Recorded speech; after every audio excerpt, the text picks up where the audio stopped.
Hello everyone, Peter Johnson from Advisors Digest.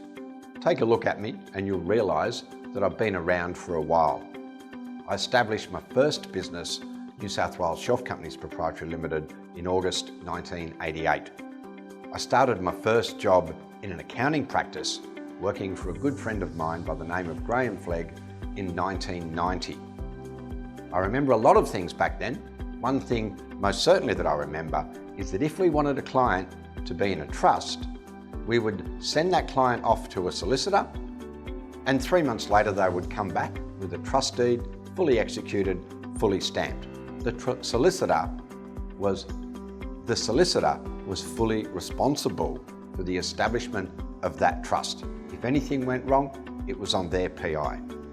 Fast forward many years, documentation providers have evolved from being professional services firms to large IT technology companies now, and they've seen that they can increase the suite of documents they provide to include a full range of legal documents.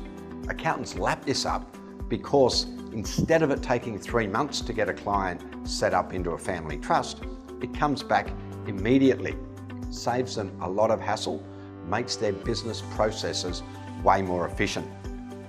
Unfortunately, however, accountants are not trained in how to deal with such documentation, and recently I was asked to review the trust deeds of a good quality CA firm, and we noticed that more than 50% of them had execution errors.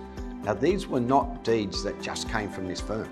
These deeds came from all sorts of accounting firms. If you look at your own deeds in your own office, how many came from your firm? Probably only half, and the other half came from elsewhere.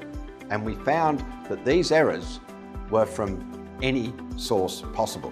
Now, you may think when you buy documents that the documentation provider understands what's going on. But as I said, these are now technology companies. One of them was out there telling you to execute every trust deed electronically. Now, of course, they've since realised that that is invalid, and so they've told everybody to go and ratify all those deeds.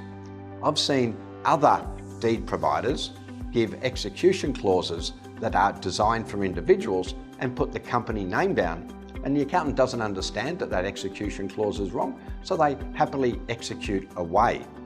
I've seen people in New South Wales executing a deed based on the requirements of Victorian deed execution, which is different, and it's invalid in New South Wales. There's all these problems, but accountants don't understand it because they've never been trained in this area, and they learn from the firm they used to work for. But we haven't been doing it for long, and there's too many errors out there.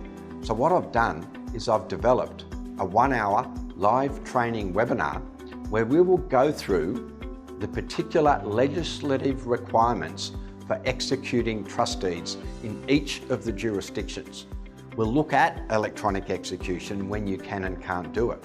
And we'll look at a few other things that accountants do as well, dealing with constitutions of a company and looking at transfers, preemptive rights, unit trusts, transfers, preemptive rights. And we'll look at how to fix all these errors when you find them. Because remember, if you have an error in a document, it could be deemed that you don't actually have the trust that you think you have, but in actual fact, all you have is a promise to create a trust. So we're offering 2 hours of CPD, it's 1 hour of the training, and we'll give you another hour of our recorded Q&A session when we get all the questions and answer those questions. If you would like to attend the training, click on the button on the page, and I look forward to seeing you in the webinar.